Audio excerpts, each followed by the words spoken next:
just means exactly what it sounds like. It's a roof with living material on it.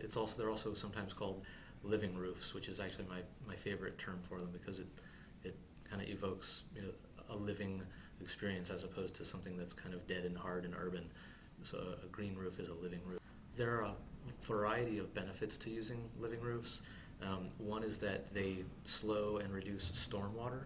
Here in the Washington, D.C. area, during big storms, our sewage from inside buildings combines with our stormwater, the rain that's hitting the ground, combines and overflows into the Potomac River and the Anacostia River. In other words, raw sewage goes into the rivers.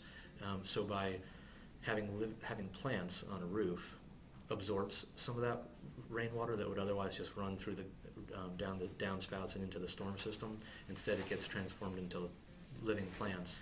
They also save energy because they serve as insulation, and they also cool the urban environment.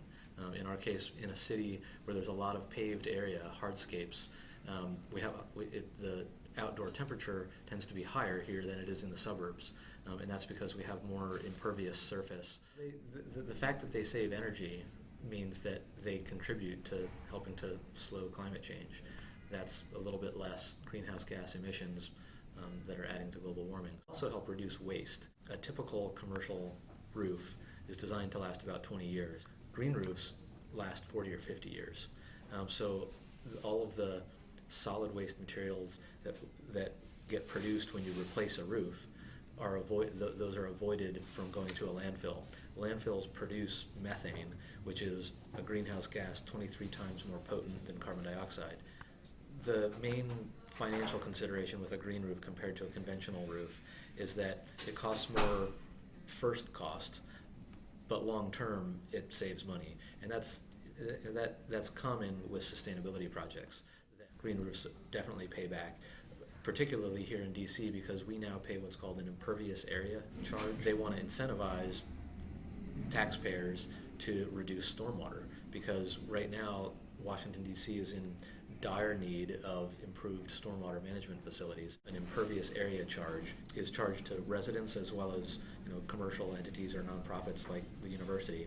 So if we can replace those impervious areas with things like beautiful green roofs, it actually reduces the fees that we pay to DC Water, and when you add those up over the total life of a roof, it ends up being a lot of money that we'll save. Plus, I mentioned that it reduces the need for a replacement roof. It extends the life of the roof by almost double, and it saves some energy. So all of those areas together combine to add up to significant savings. One of the challenges is that a lot of existing roofs can't support a lot of additional weight.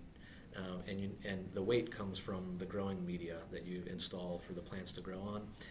That growing media, in some cases on our roofs, can only be a few inches because otherwise it gets too heavy for the building to support the weight. So if you have a very shallow growing media, it limits the types of plants you can grow. So in a lot of cases, we just grow ornamental plants. They look nice, but to grow plants that would produce edibles, you have to, in most cases, have deeper soil.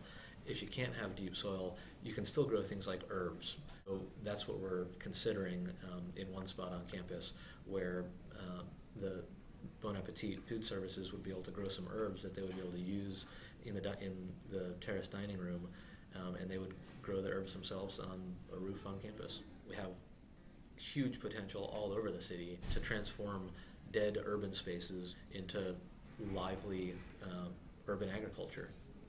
In many ways, they're a very old technology. There are areas of the world where having a living roof is part of the traditional architecture. In a more modern sense, Germany is at the forefront of the green roof movement. I stayed in a bed and breakfast about a year ago. I looked out the back window and I saw that all the houses in the row behind the one I was staying in had green roofs. So I talked to the proprietor of the bed and breakfast that I was staying in, and then she took me to an area where we could overlook the whole community, and I saw there were green roofs all over this town in Germany. And she said, yeah, we've been doing this for decades. We just realized it made sense, and it's now a common architectural technique.